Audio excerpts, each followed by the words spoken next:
Hi, I'm Thomas from Nokov, and we present a motion capture system here. So we have cameras in the back watching at different objects, having these kind of markers on top.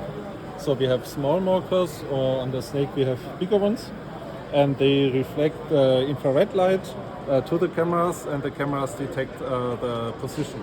And when we move such objects here, we can see on the screen in real time the position of the objects and how the objects are moving. So that goes down to 0.1 millimeter. Yeah, it's really fast. Accuracy, yeah, and it's in real time. Wow. And to get this accuracy, we calibrate the volume in before, so we have such T calibration stick with markers on it. Same markers. Yeah. And we know the distance of the markers, and we move it in the volume in front of the cameras. And because we know the real distance of the markers, we can calculate the error the cameras make, and by that we reach such correct 3D positioning and movement detection of these markers for objects, or even markerless for humans. Yeah, what are the main applications for this? It's in robotics to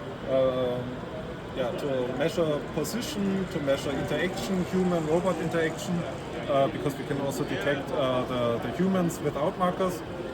It's in sport science, where you try to optimize movements or try to understand movements of, for example, snakes or athletes, how to optimize them to jump higher, to be faster, and so on. And it's also for movies, where you track people and then put an avatar instead of the person you are tracking.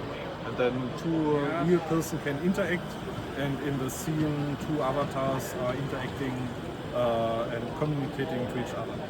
Or one avatar and one dinosaur or whatever. So you can replace the people and make movies in front of a green scene, and yeah.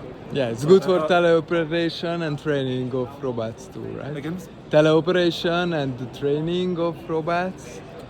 Yeah, also possible. Yeah, so you can check if the robot is doing what you expect him to do. So you can check if the positioning, if the controlling is really doing what you expect, or if there are some oscillations because the robot is overloaded and stuff like that. So you have the absolute position and can just use the absolute position, or you can make a reference or safety backup in positioning of your calculations, your algorithms, how drones interact and stuff like that. Yeah, great, thank you. Yeah.